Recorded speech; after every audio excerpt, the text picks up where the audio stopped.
OpenAI has recently launched an affordable ChatGPT Go plan in Indonesia.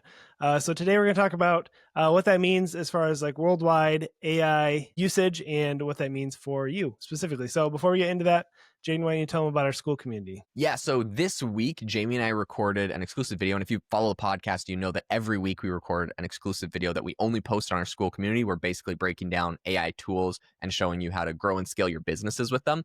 This week, I break down how I used Lovable, the vibe coding app, to basically create a brand new landing page for AI Box, my software startup. And I think it's really interesting. Lovable is a really powerful tool. I show all of the strategies to create all of the copy for the landing page, which I think is a really juicy tidbit. I also share the strategies for a lot of the software I use to make really cool demo videos, which typically cost a ton of money, but there's some really, really cool strategies you can now use, and how I use AI to generate the entire template and make it look amazing. So if you want a sneak peek of what that landing page looks like, you could see it there. Otherwise, you're going to see it in a couple weeks on our website. But if you want to see the behind the scenes of how to actually make a landing page with AI tools and over, I think like somewhere close to 100 different videos, which are tutorials and breakdowns on how Jamie and I are making thousands of dollars a month with AI tools, go check out the AI Hustle School community. It's $23 a month, but every week we raise the price. So if you want to lock in $23 a month, you can get it now. And next week it will be $24 and it will keep going up. So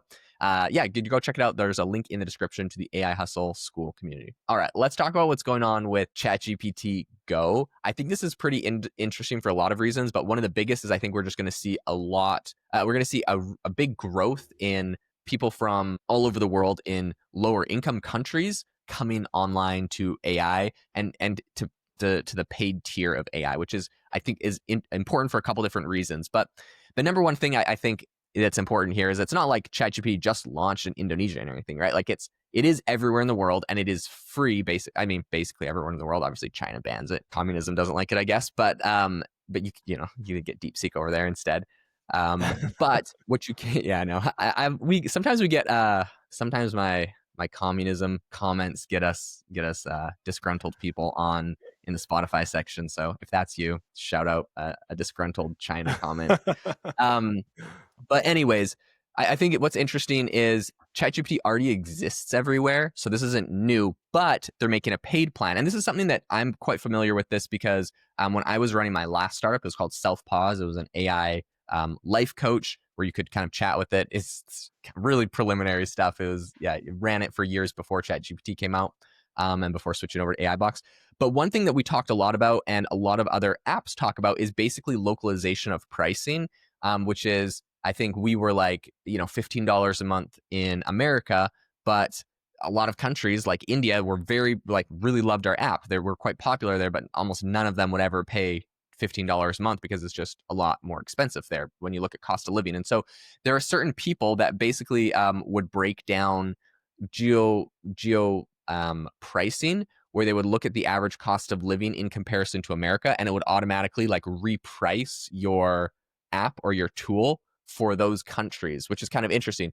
The tricky part though was that you really had to be strict on like geo locking it down, right? So like, for example, if I get a VPN for Indonesia or India and then go sign up with this less than $5 a month plan, a lot of people are like, oh, that's free money. I'm not spending $20 a month anymore. I'm only spending $5.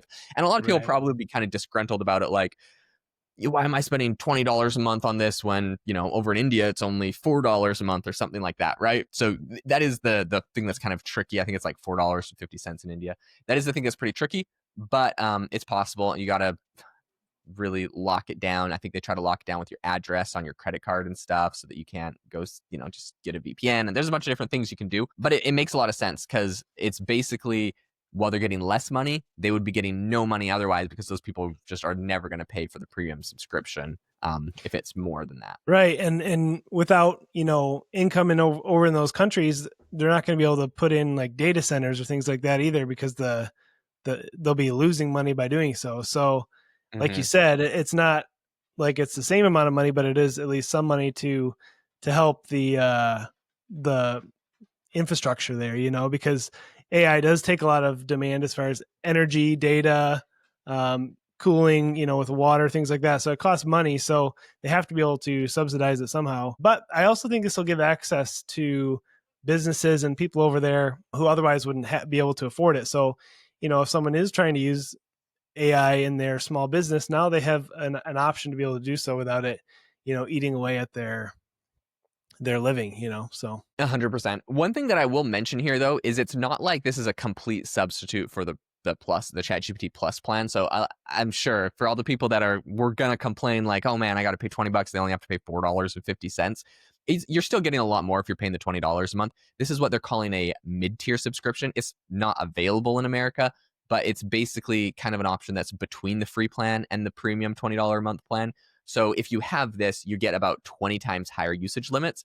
I think on the $20 a month plan, you're getting 20 times higher usage limits than the free tier. So, like, technically, it's still more bang for your buck, right? Because you're paying $4.50 for 10x, but you got to pay $20 for 20x. But I mean, it's still not, if you really wanted the full, the full experience, you'd be paying $20. I think this is particularly relevant if you're doing something like generating images, which uses up a lot of your credits really fast. I have been rate limited on image generation a ton because at my podcast studio, my studio manager, he does a phenomenal job making all the thumbnails you see on YouTube for this show and all my shows and a lot of the shows that go through our studio. But he makes them all in ChatGPT, and if he does too many in a row, it'll just be like, oh, you can't do it for like another half an hour or like another hour, and it's super annoying. And so I can only imagine if we only had half as much, like right. you just can't get as much done, right? So if you're experiencing rate limits, you would not want to ever go back in time to having half as much. One thing that I do think is interesting,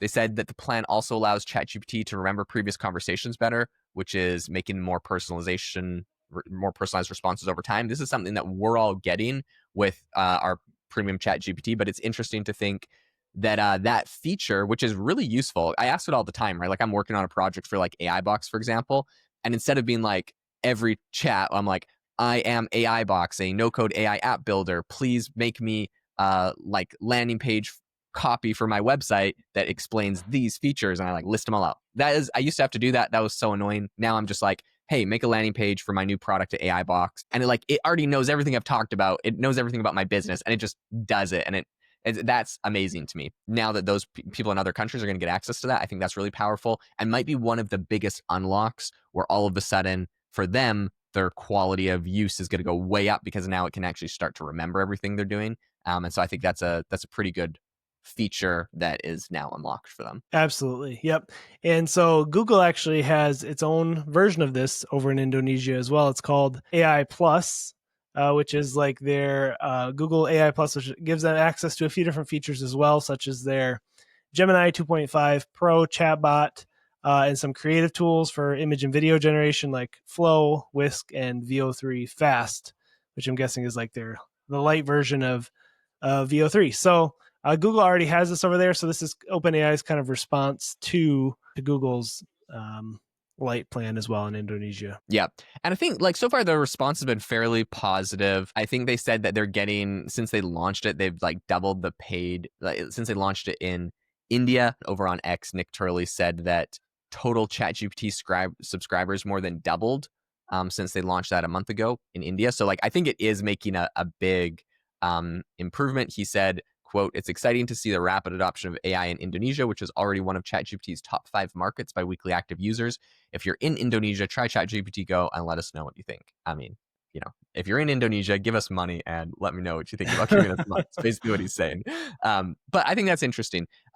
Overall, I think a lot of people are like leaving congratulations on it. So hopefully that is a positive thing that a lot of people are getting some value out of. Overall, I'm excited, and I think this will help more people around the world get access to some of the like powerful tools that just make it overall a better experience, like the memory, for example. And it seems like that's happening. They're making more money. And I think it's interesting because at this point, OpenAI has reached such a market saturation. I feel like with ChatGPT, like everybody uses it. 700 million weekly active users is insane. And so at this point, it feels less like they're like optimizing the American market and they're just trying to like squeeze the global market. They're like, okay, we have a lot of people using this here, paying a lot of money. How can we get all the other parts of the world that maybe would pay like maybe not as much money, but we could just get a little bit more money out of them, right? So I think that's kind of their approach they're taking right now. Yeah, it's fascinating. So I will see where it all goes. Hey, if you enjoyed this episode, be sure to leave us a rating or review wherever you are listening. We really appreciate those, and we read every single one. And also, again, check out our AI Hustle School community if you want to grow your business or make some money on the side using AI. Thanks for listening, and we'll see you next time.